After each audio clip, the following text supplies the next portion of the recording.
very good morning. In today's class, I would like to discuss you regarding the peripheral vascular diseases. Coming to the peripheral vascular disease, this is a disease which is mainly occurring in the circulatory system. So it is also known as circulatory disorder, and it mainly occurs due to the narrowing or blockage or spasms of blood vessels. So whenever there is narrowing or whenever there is blockage or whenever there is spasm in the blood vessel, mainly it is leading to the disease which is called as peripheral vascular disease. Coming to this peripheral vascular disease, it can occur in any of the blood vessels outside the heart. It is mainly occurring to the blood vessels which are there outside the heart. So what are the blood vessels that are generally present in our body? Means we have arteries, we have veins, and we have lymphatic vessels. So the peripheral vascular disease, it is mainly occurring in the arteries, veins, and lymphatic vessels. Coming to the etiology and risk factors here, mainly they are caused by the atherosclerosis, nothing but excessive deposition of fat or plaque in the arteries, as well as embolism. So when there is blunt trauma, or when there is clotting disorders, or when there is an air bubble which has entered into the circulatory system, it will form into an embolism. So during these causes also there are more chances of getting this peripheral vascular disease. Nextly, when you have thrombosis and trauma, vasospasm or inflammation, family history of this PVD, sedentary lifestyle, stress, autoimmunity, smoking, hypertension and obesity. So these are all some of the etiological factors. Coming to this peripheral vascular disease, just I want to explain you. For suppose this is a blood vessel.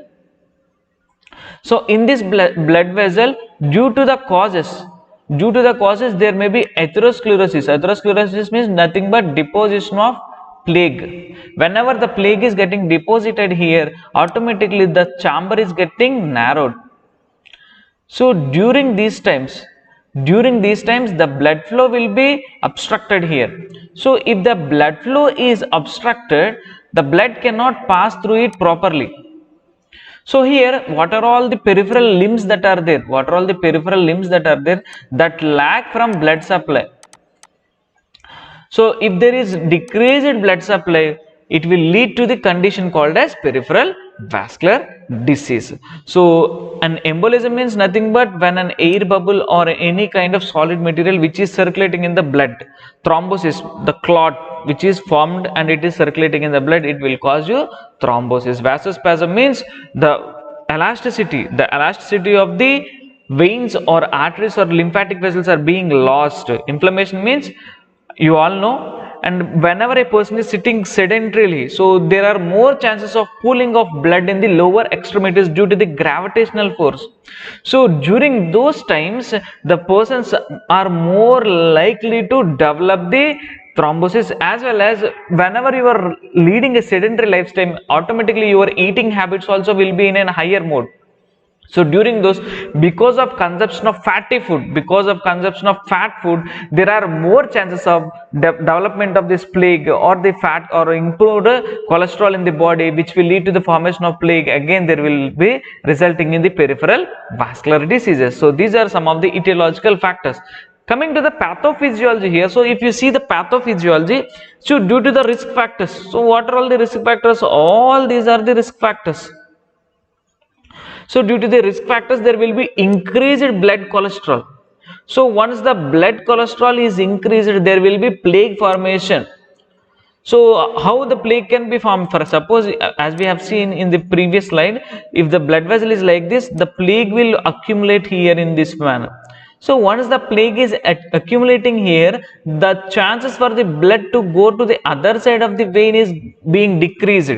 So ultimately here, as the pressure is increasing constantly on this particular area, the artery wall is being disturbed here, and there are more chances of loosening of the artery wall.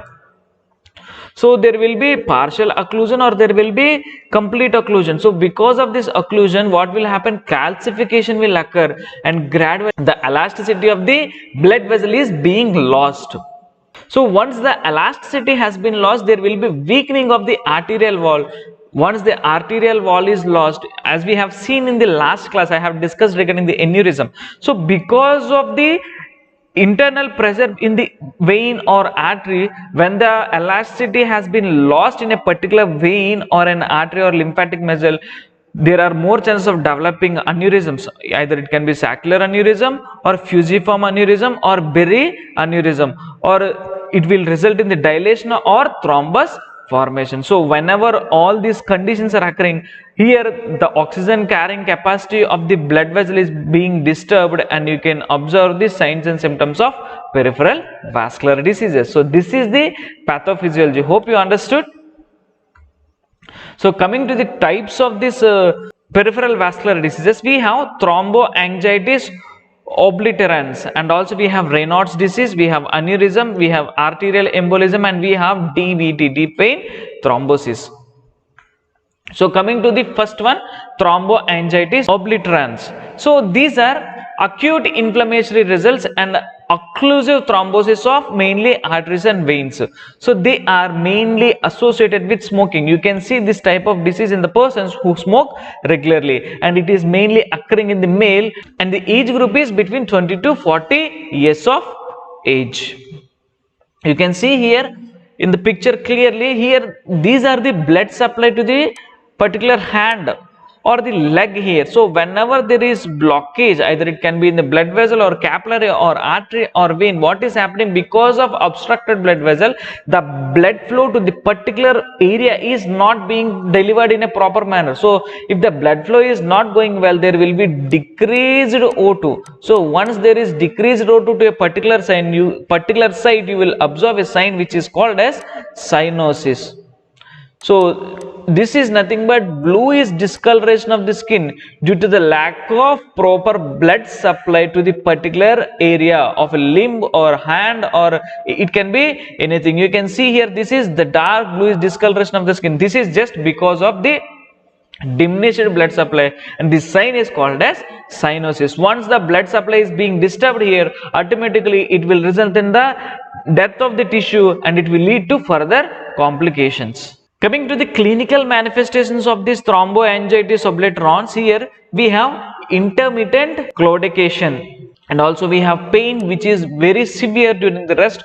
You will observe the coldness, and you can observe the paresthesia, and there will be weak or absent pulse in the posterior tibial as well as dorsalis pedis, and there will be extremities which are cyanotic, and you can also see the ulceration and gangrene. Why you will observe these type of signs and symptoms means, here intermittent claudication is mainly because of decreased blood supply, and if the blood supply to the particular area or limb or any site of the particular extremity is being lost, you will feel lot of pain. You will feel lot of coldness because the blood supply is not being delivered there, and there is no hemoregulation to the particular area, and there can be also paresthesia because the leg or the extremity, it will keep on dying once the blood supply has been diminished, and the pulse rate also will be diminished just because of the occlusion. There is no proper blood supply to the particular limb, and it will result in the loss of pulses.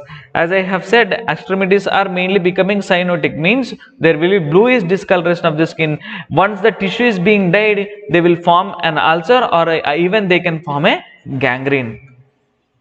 What are all the interventions that we can do means, first of all, since the disease is mainly associated with smoking, you can advise this patient to stop smoking, avoid trauma, give them the emotional support, avoid injuries to feet, because since there is decreased blood supply to the feet, once the injury occurs, so it will take a lot of time to heal, and it can turn into gangrenes also. Sometimes there may be need for the amputation also. So for those type of risk factors, we need to avoid injuries to the feet, and amputation of leg is done only when the gangrene extends well into the foot. Means here, whenever the gangrene is being formed and the gangrene is extending into the foot, in those situations only we will go for the amputation, and in case of pain is severe or in case of severe infection, they were going for this amputation. Coming to the Raynauds disease here, so this is also mainly due to the lack of blood supply to a particular part or an area. For example, if you see the picture here, as we have seen, so in same way in Raynauds disease also we can observe. So here there is intermittent episodes during which small arteries of left or right arm, so they constrict, causing the changes in the skin color as well as temperature. So whenever they are constricting, what will happen? the blood supply to the particular fingers, the limbs, it is not being developed there. So here what is happening, there will be symmetrical bilateral involvement. So it can involve only one finger, or either it can involve two fingers also. So it is mainly occurring when a person is exposed to severe temperature or severe cold or severe trauma. So it is what is happening here, whenever there is reduction of blood flow to the particular finger, the fingers will look pallor, and even they look dead also sometimes. So this is Raynauds disease here. So you can see the Raynauds phenomenon here. So fingers are becoming white here mainly due to the lack of blood flow. So once the blood flow is being lagged here, what will happen, the dilation of the vessels will occur and it will result in the blue tissues. So once again what will happen, again the blood will start to flow. If the blood is again starting to flow, what will happen, again the color in the hand is being replaced here. So firstly you have white color, then it is becoming darkish blue. Again when the blood flow is being returned, it is returning to the normal circulation here. So because of the constriction of blood vessel, what will happen, the lack of blood supply to the particular limb is being decreased in the Raynauds phenomenon. So once it is being decreased, it will look pallor, and also after some time it might look darkish bluish yellow color, and once the normal circulation is being developed, it will go to the normal color. So you can see the constriction of blood vessel here. So this is the Raynauds phenomenon. What will happen when a person is being extremely exposed to any kind of temperature, and in case of any kind of trauma, the constriction of blood vessel will occur. So once the constriction of blood vessel is occurred, the blood supply to the particular area is being lost here. So if the blood supply is not given in a proper way, here you can observe the pallorness, and even the skin will look like dead fingers. But when the blood circulation has been diminished, whatever the vessels that are there, they will dilate to accommodate more blood. So due to the accumulation of this more blood and decreased or O2 supply in the particular blood which is there, which is being delivered to the particular finger, you will see the bluish discoloration of the skin. Again, if the constriction is being reduced and if the circulation becomes normal, you can see normal hand or normal circulation. Coming to the etiology, it is idiopathic, it is not exactly known, and it is more common in the women who were stimulated by stress and who are having hypersensitivity to cold. Coming to the clinical manifestations, so you can observe arterial spasm. The areas will become reddened with tingling as well as thrombing sensation where the spasm has been seen. And with long-standing Raynauds disease, means if the disease is being prolonged for a long time, they can also develop the ulcerations mainly in the fingers as well as toes. Coming to the interventions here, mainly we need to prevent the injury, provide comfort, avoid smoking, avoid exposure to cold, warm clothing, gloves as well as socks, avoid drugs that will cause vasoconstriction, and suggest anti-inflammatory analgesics. So this is the treatment here. Coming to the aneurysm, so I have discussed regarding aneurysm clearly in part A and part B sessions of previous classes. So it is localized or diffused enlargement of an artery at a point along its course, nothing but if this is an artery, due to the weakening in the artery wall, the artery will bulge. So based on the shape, based on the morphology, based on the size, we are differentiating this disease here, calling it as aneurysm. As I have discussed this class in the previous sessions, I am not going to touch aneurysm, just I am going to show you some types. We have saccular, we have fusiform, we have dissecting aneurysm. So saccular means, as I have drawn the picture there, fusiform means, so the blood vessel will be like this and this inflammation will be all around the blood vessel, and dissecting means the blood vessel will be like this, and the image of the dissected blood vessel, dissecting aneurysm will look like, as I have shown, this is a just rough diagram. So you can see here, this is the dissecting aneurysm, this is the saccular aneurysm, this is fusiform aneurysm, and these are the ruptured aneurysms. Coming to the diagnostic investigations, we are going for chest, abdominal x-rays. So they are mainly helpful in preliminary diagnosis of this aortic aneurysm. Ultrasound mainly to see the size, shape and location of aneurysm, and if it is required, they will go for CT, MRI also. Coming to the thoracic aortic aneurysm, so they are mainly, the name itself is saying that they are mainly occurring in the thoracic region. So chest pain, cough, dyspnea, hoarseness and dysphagia, these are the signs and symptoms.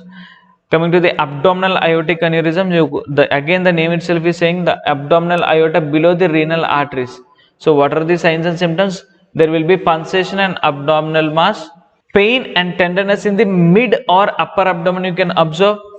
The aneurysm may extend to infine on the renal, iliac as well as mesenteric arteries. And also whenever the blood is staying in only one place, so what will happen, automatically the thrombus is being formed. So once the blood has been lodged in a particular area for a longer period of time, what will happen, there will be thrombus formation, and there will be again secondary complications which are related to this thrombus. You can see this is the normal aorta and this is the abdominal aortic aneurysm. Coming to the complications, there are more chances of the rupturing of aneurysm, and once the aneurysm has been ruptured, it can lead to death also. Coming to the treatment part and surgery, here mainly we are doing the resection and replacement with the graft. So here, for example, if this is a vein and if there is occlusion here, what we are doing, we are doing some resection. We are opening it and we are trying to remove the particular obstruction that is present. If it is a graft, what we are taking, we are removing another graft from the own body and we are keeping a stent like this, so that the blood, if the blood is not passing through this way, the blood can pass through this way and it can reach the tissue. So with this, I would like to end this class here. In next class, I will discuss regarding the arterial embolism, clinical manifestations and DVT, and what is the nursing management. Hope you understood. Thank you so much for watching. If you like the content, please like, share and subscribe to the channel, and please wait for the part B session of this video, in which I am going to explain you the nursing management along with the nursing care plans. Thank you. Thanks for watching.